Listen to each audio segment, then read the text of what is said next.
నమస్తే boxers, day 4 of boxing basics series. ఇక ఇలా మన ముచ్చట వచ్చేసి different types of God positions. ఇక నార్మల్ గా ఎన్నో గాడ్ పొజిషన్స్ ఉంటాయి, ఒక్కొక్కళ్ళది ఒక్కొక్క స్టైల్ ఉంటది. ఇంకా మనం ఇలా 4 గాడ్ పొజిషన్ల ముచ్చట మాట్లాడదాము. First normal guard. Boxing basics కొత్తలా నేర్చుకున్నప్పుడు నార్మల్ గాడ్ తోనే నేర్చుకుంటాము.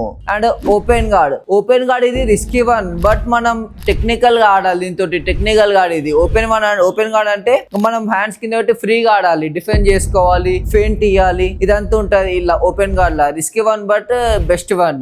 ఇంకా పికబు అనగానే మన మైక్ టైసన్ గుర్తొస్తాడు. ఇంకా హ్యాండ్స్ క్లోజ్ గా పెట్టాలి, చిన్ కి దగ్గర పెట్టి ఇంకా డిఫెండ్ చేసుకుంటూ పోవాలి. ఈ గార్డ్ ఎక్కువ అటాకింగ్ కి, ఇంకా ముంగల్ రష్ చేయడానికి ఈ గార్డ్ మస్తు పనికి వస్తుంది. ఫిలిషియల్ గార్డ్. ఇంకా ఫిలిషియల్ గార్డ్ అంటే షోల్డర్ తో గార్డ్ చేయడము. ఇంకా ఈ గార్డ్ ఎక్కువ మైవెదర్ చేస్తాడు, మీరు చూసి ఉంటారు ఆయన గేమ్ ప్లే ఎట్లా ఉంటుందో. ఈ గార్డ్ తో కౌంటర్ ఈజీగా ఇవ్వచ్చు. షోల్డర్ తో రైట్ బ్లాక్, లెఫ్ట్ బ్లాక్ ఏదైనా వేసి కౌంటర్ ఇవ్వచ్చు, రైట్ అన్నా అప్పర్ కట్ అన్నా. ఇంకా నేను ఇవన్నీ గార్డ్లలో రిస్కీ గార్డ్ చూస్ చేసుకున్నా, ఓపెన్ గార్డ్. ఇంకా అది రిస్కీ బట్ నేను గట్ చేస్తా. ఇంకా మీరు ఏ గార్డ్ చేయాలనుకుంటారు, ఏ గార్డ్ ఇష్టమో తప్పకుండా కామెంట్ చేసి చెప్పురే. మళ్ళా మేక్ షూర్ టు ఫాలో.